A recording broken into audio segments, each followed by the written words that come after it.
And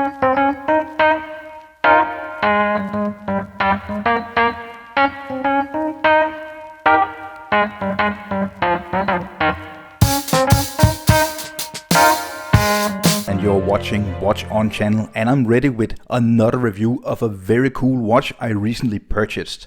And this is of course an Oris, as you can see. I already did an unboxing first impressions video of this watch, and I also talked about the other version of this same model I used to own and why I actually sold that and went with this model later on. So without further ado, let's just do a very quick unboxing and then get into the full review, specifications, fit and finish and all of that with this watch. So it comes in this gray cardboard box. Inside we find a blue box, find the very extensive manual. It's a crazy manual for a very simple three-handed date watch. So yeah, if you have a lot of time on your hand, you can enjoy reading the manual. And then we get the Oris official warranty card here. I bought this watch pre-owned. It was first released in March 2018. It's a newer version of the Oris Divers 65. Inside of the box, another cardboard box with this very cool old school blue color, and here we find the watch. So this is the Oris Divers 65, and this is the 2018 version with the bronze bezel, 316L stainless steel, and then a bronze bezel, which is very cool.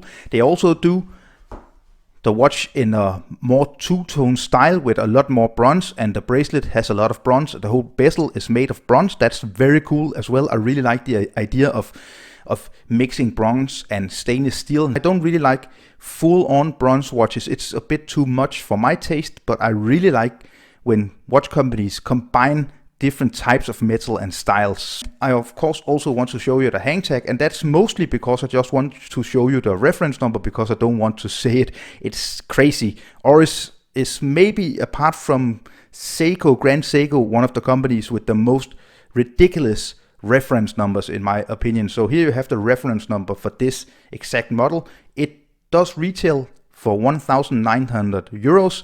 That's approximately 2,100 US dollars, but you can find it much more affordable on the pre-owned market, and you can always maybe negotiate with the official dealer if you're interested in getting the price down.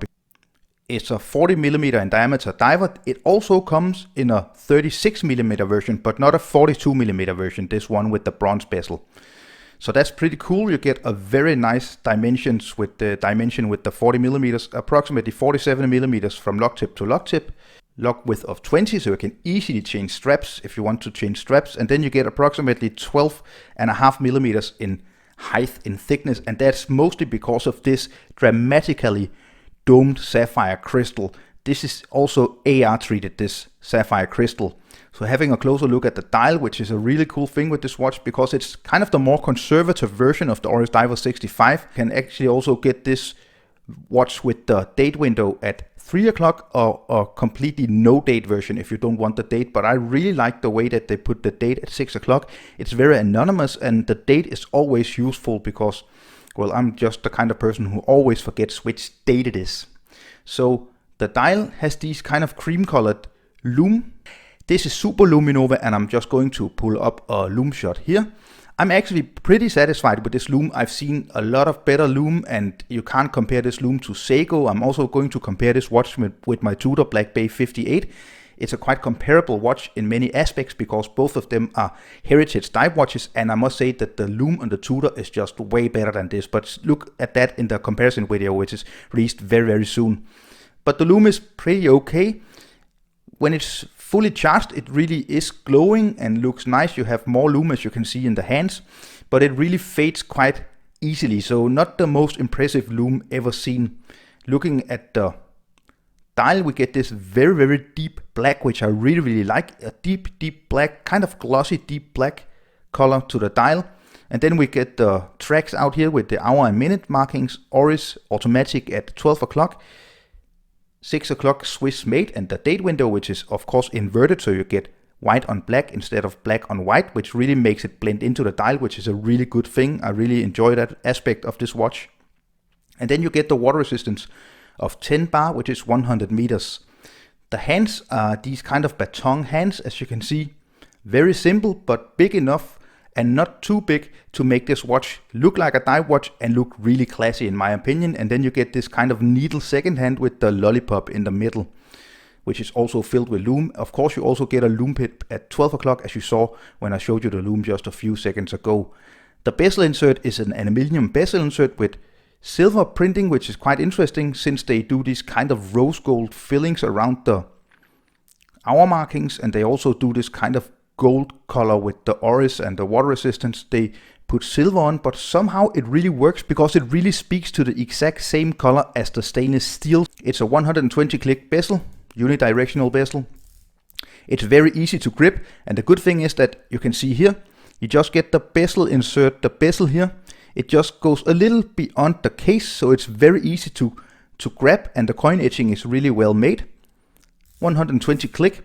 The action is really good. You don't get any backplay. A thing I think could be a little bit better is the smoothness of turning the bezel. The case is this very simple stainless steel case, but really nicely made. It's kind of long locks, but it wears, as you saw, around 47 millimeters, so it's really fitting most wrists. It has this polish on the side and light brushing on the top. No additional finishing to the case, no craziness here. It's kind of a very simple finish to the case. They didn't put any extra effort into the case, I would say. But when you get the bronze bezel, it really gives a nice play between the stainless steel and the bronze, so you don't really notice that you don't get any beautiful chamfering or anything special with the case finishing. The crown is this really big signed Oris crown. It's really easy to grip. It's a screw down crown. It has a really nice pop. It's very easy to operate, and you get two positions, one to set the time, one to set the date. As you can see, it's a hacking movement because the second hand stopped down here, and then you just screw it back in. It's very easy to screw back in. It's a super nice crown, and the crown action on this watch is of super high quality in my opinion. Looking on the case back, you get this very simple screw down case back with all the information, the Oris Swiss made stainless steel, bronze, sapphire crystal, 100 meters of water resistance, and then the old heritage Oris logo. And as you can see here, it comes on this original Oris leather strap, which is really nice. It's really soft, but still quite thick, but it really adjusts to your wrist. It's super nice and really nice to wear. And I believe when you buy this completely new, you will have no problem getting adjusted to the leather strap very fast. And then you get this Oris signed buckle here. It's wearing off here. You even got some rubber with the threading here. And I really think that's a bit too bad. You can see when it wears off, you can see the layers of leather here, and then the strap will definitely deteriorate faster. But it isn't a very expensive strap, and you can put a lot of other straps on this watch. You can buy it on a steel bracelet, you can buy it on a NATO strap, on a leather strap, or on a rubber strap. So you get a lot of options if you buy this watch, and it's easy removal spring bars, so it's very easy to change between straps. So inside of this watch, and that's kind of one of the biggest turndowns with the Oris Divers 65 beats, a very simple Sellita SW200 movement.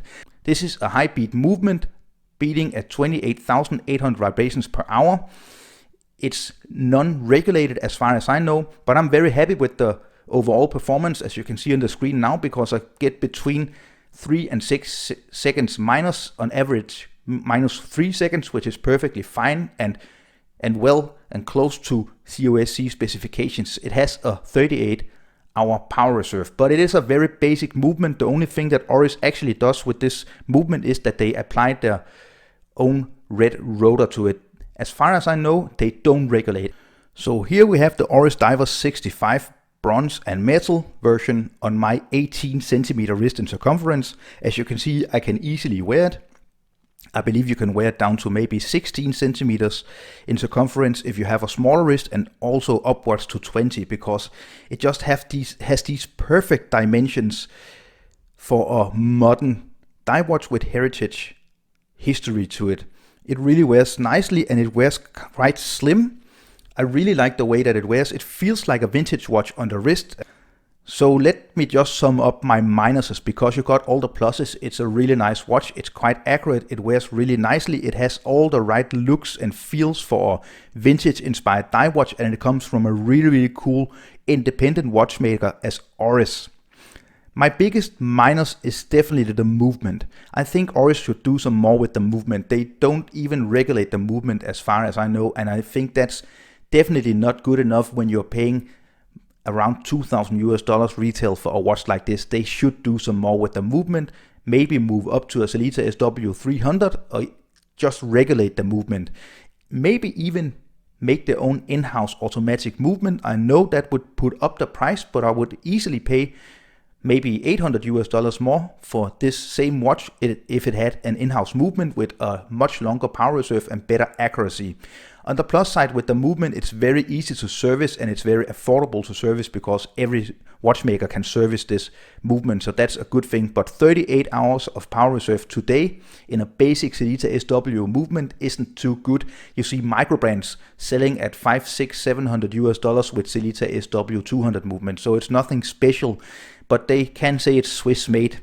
I also think that the leather strap, although it's very soft and nice to wear, I think it's too bad that the rubber here is wearing off, and as you can see, it very easily becomes very worn. You can also see the rubber here, so you should definitely count in, if you're buying it on a leather strap, that you need to buy a new leather strap a couple of years down the road, or maybe have some spare leather straps from other brands lying around.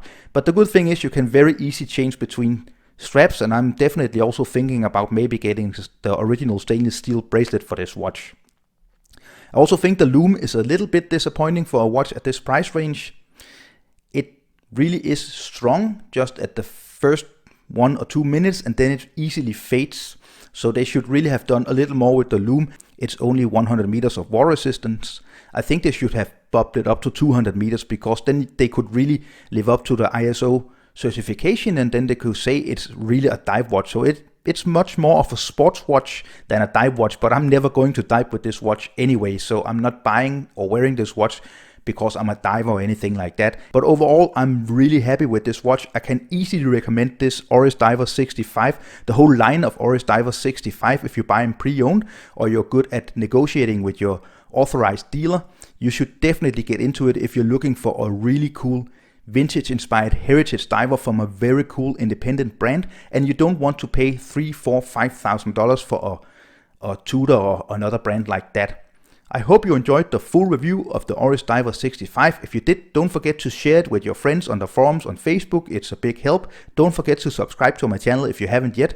Leave a comment down below which one of the Oris Divers 65 versions is your favorite, and would you recommend other heritage dive watches like this Oris Divers 65 if other people who are viewing this video is interested in this kind of watches, these historical looking back into the heritage of watchmaking watches. Also, don't forget to give me a thumbs up, and don't forget to follow me on Instagram and Facebook. Thank you. Bye.